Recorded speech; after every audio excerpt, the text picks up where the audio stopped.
Hi friends, welcome back. तो भाई, भारत के चांद पर लैंड करने से यूके मीडिया में रो रो कर बुरा हाल हो गया है। चलो देखें क्या हुआ है। उनको तो बड़ी तकलीफ हो रही होगी वैसे, क्योंकि सबको पता है हिस्ट्री क्या है। तो चलो वीडियो शुरू करते हैं। वीडियो शुरू करने से पहले अगर आप चैनल पर नए हो और आपने अभी तक सब्सक्राइब नहीं किया तो जल्दी से पहले सब्सक्राइब के बटन और बेल आइकन को क्लिक कर लो, ताकि आपको हमारे सारे न्यू वीडियोस के नोटिफिकेशन मिल जाएं जैसे हम अपलोड करें। अगर आपको वीडियो पसंद आता है प्लीज लाइक एंड शेयर। चलिए शुरू करते हैं। उनका रोना धोना देखेंगे, ठीक है।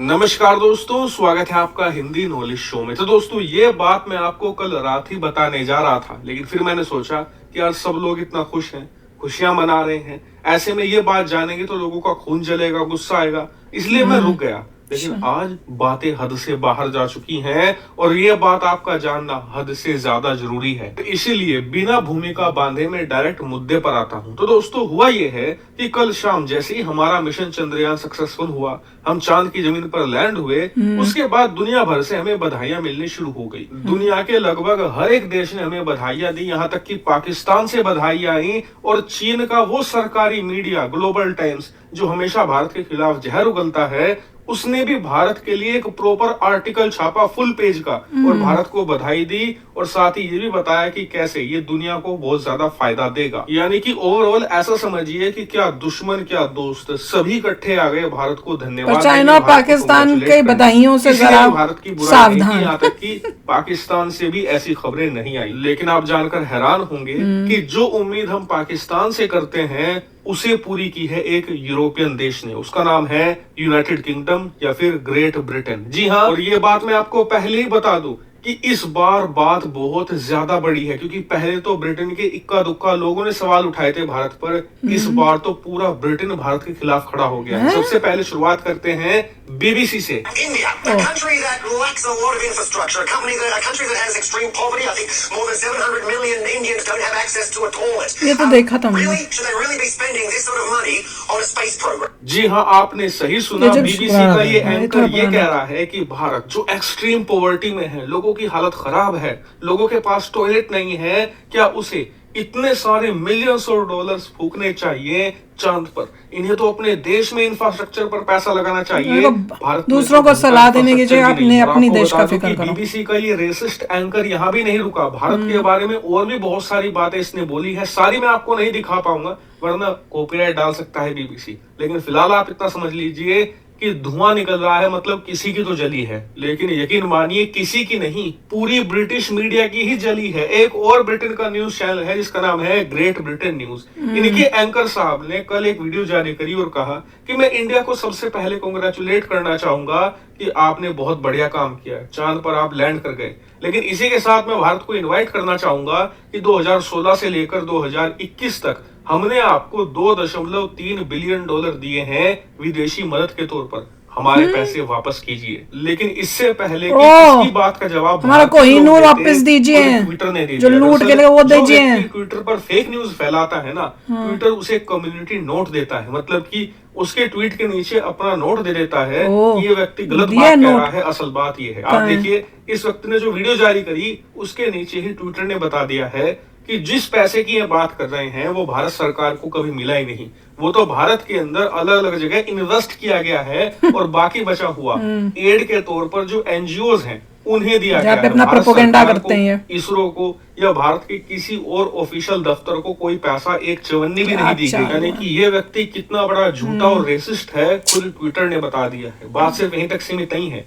एक और ब्रिटेन की टीवी प्रेजेंटेटर है जिनका नाम है सोफी और कोरान। जी हाँ, इसके ऊपर आप देखिए इन्होंने क्या कहा है। UK shouldn't be sending aid to country with space programme so advance. Aid तो अब तुमको हमसे लेनी पड़ेगी, देखते जाओ, अब थोड़ा और वेट करो। यानी कि ब्रिटेन उन लोगों को पैसा कतई ना दे जो स्पेस पर प्रोग्राम भेजते हैं। तो सबसे पहले तो इस अकल की अंधी को कोई ये समझाए कि रॉकेट लैंड नहीं करता, रॉकेट का काम होता है किसी भी पेलोड को अंतरिक्ष में पहुंचाना, उसके बाद आगे का काम वो स्पेस क्राफ्ट करता है। भारत ने स्पेस क्राफ्ट लैंड करवाया है, रॉकेट नहीं। लेकिन इस अनपढ़ को कौन समझाए? लेकिन इसके जैसे और भी अनपढ़ हैं, देखिए आप स्क्रीन पर कितने भर जो बड़े बड़े जो बहुत ही अमीर लोग हैं ब्रिटेन के, जिनके लाखों लाखों में फॉलोवर हैं और ब्रिटिश सरकार से जुड़े हुए हैं, वो इस प्रकार की कमेंटबाजी कर रहे हैं। लेकिन इस लुटे पीटे कंगाल देश के जाहिल लोगों से मैं बस 2 ही बातें कहना चाहूंगा। पहली ये कि हम आपके $2.5 बिलियन की जगह $10 बिलियन देंगे आपको, ठीक है?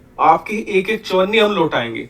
लेकिन उससे पहले आपने हमारे देश से जो $40 ट्रिलियन से भी ज्यादा लूटे हैं ना, वो दे दो। चलो 50% डिस्काउंट, आप जो हमारे 23 ट्रिलियन है वही दे दो, और उसमें से अपने $2.5 बिलियन काट लेना, बाकी के पैसे वो काट के दे दो। दूसरी बात ये नहीं, कोई भी नहीं काटना। इतना पैसा है, आप इतने अमीर हो कि भारत, चीन, अफ्रीकी देशों को आप हर साल अरबों डॉलर दे रहे हो, और फिर आपका कहना ये है कि हम आपके पैसे से चांद पर, मंगल ग्रह पर, अंतरिक्ष में मिशन भेज रहे हैं, जल रहे हैं, भुन रहे मान लेते हैं कि हमने आपके पैसों से चंद्रयान 3 भेजा। लेकिन जब हम आपके पैसों से चंद्रयान 3 भेज सकते हैं, तो आपकी औकात इतनी भी नहीं है कि आप अपने ही पैसों से एक सिंपल सा रॉकेट बनाकर अंतरिक्ष में सैटेलाइट भेज सको। जी, आप में से कई लोगों को पता नहीं होगा कि जो ब्रिटेन है ना, आज तक अपने पूरे इतिहास के अंदर एक रॉकेट बनाकर खुद से एक सैटेलाइट भी अंतरिक्ष में नहीं भेज पाया है। ये असल औकात है इनकी, और इसीलिए चल रहे हैं कि वो भारत जो हमारा कभी गुलाम हुआ करता था, वो चांद, मंगल ग्रह तक जा रहा है, और हम धरती नहीं छोड़ पा रहे, हम अंतरिक्ष में नहीं पहुंच पा रहे, और हर साल अरबों डॉलर फूकते हैं ये लोग इस चीज पर। लेकिन हर साल इनका रॉकेट धरती पर ही फट जाता है, 10 फीट भी ऊपर नहीं उठ पाता। ये इनकी टेक्नोलॉजी है, ये इनकी औकात है, बदला लेना भारत को सिखाने चलते हैं। और इसलिए मुझे लगता है कि अब भारत को ब्रिटेन के साथ कोई फ्री ट्रेड एग्रीमेंट नहीं साइन करना चाहिए। ये रेसिस्ट लोग हैं, इनके साथ बात करने का कोई मतलब नहीं बनता। और इसीलिए भारत सरकार को जो यूके के एम्बेसडर हैं, उन्हें समन करके खूब खरी खोटी भी सुनानी चाहिए। हालांकि इस पर आपका ओपिनियन कमेंट करके बताइएगा। Thank you very much for watching video. तो भाई सभी को पता है कि वो अंदर से इतने जले हुए हैं, इतने जले हुए हैं कि उनका जलन जो है वो बाहर आ रही है। और जो बोल रहे हैं कि हमने इंडिया को दिए, जैसे इन्होंने बताया, सबको क्लियर हो जाना चाहिए, उन्होंने कोई इंडिया को पैसे नहीं दिए। उन्होंने अपने पैसे इन्वेस्ट किए हैं कहीं दूसरी कंपनीज के अंदर, या उन्होंने एनजीओज या उस टाइप की जगहों को, ऑर्गेनाइजेशंस को दिए जहां पे उनका अपना प्रोपोगेंडा होता है। वो इंडिया की खुशहाली के लिए, तरक्की के लिए नहीं भेज रहे, और ना इंडिया ने इनसे कभी मांगा है। तो जबरदस्ती डाल रहे हो अंदर, कंट्री में आ रहे हो और दे रहे हो किसी अपने ही किसियों को, तो वो हमारी कोई गलती नहीं है उसमें। और बात जो बोल रहे हैं कि भाई तुम वापस दो, उन्हें कहो ये तुमने इन्वेस्ट किया है, तुमने अपनी मर्जी से दिया, किसी से मांगा नहीं है, तो वो हम तो वापस देंगे नहीं। उल्टा जो तुम इतने सालों का हमारा जो लूट लेके गए हो ना, वो सब वापस करो। इनको ऐसे जवाब देने चाहिए कि आगे से ये मुंह खोलने लायक ना हो। राइट, सिंपल सी बात है, उनको बोलिए देखिए टाटा जो भी इन्वेस्ट कर रहा है, हम भी जा रहे हैं, बाय बाय। आप सिर्फ टाटा को बोलिए कि प्लीज आप चले जाइए इंडिया, और अगर टाटा सारे शट डाउन कर दे, तुम्हारे प्लांट सब बंद कर दे, सब जॉब्स खत्म करके वापस आ जाए इंडिया, तो उनकी कंट्री बिल्कुल ही डूबने वाली हो जाएगी। अब कर लो बात। तो उनको पता है टाटा की इन्वेस्टमेंट और टाटा कैसे जान ला रहा है तुम्हारी कंट्री में। अगर टाटा और ऐसी इंडियन कंपनीज, मित्तल वित्तल कई हैं स्टील वाली, वो सब के सब अगर बाहर आ जाएं तो उनकी तो बच जाएगी। तो मेरे ख्याल से बहुत ही अजीब लोगों का थोड़ा होते हैं, हर देश में ऐसे घटिया लोग तो होते ही हैं, और किसी को उनका एग्जैक्टली पता नहीं कौन सी एड, कहाँ की नहीं एड। पहले पॉइंट ये है कि ऑब्वियसली हमें कोई एड नहीं चाहिए। दूसरा ये तुम देते क्यों हो, हु नोज, तुम क्यों दे रहे हो, अपना इन्फ्लुएंस बढ़ाने के लिए दे रहे हो, क्या पॉलिटिक्स करना चाहते हो, क्या करना चाहते हो, नोबडी नोज। दूसरा अपनी कैपेबिलिटी को देखो कि भैया तुम्हारे में इतनी हिम्मत नहीं है कुछ बनाने की, तो तुम्हें उस पर देखना चाहिए। तुम अपने कंट्री पे फोकस करो। तुम्हारा स्पेस प्रोग्राम इतना घटिया क्यों है, ये उनको सोचना चाहिए।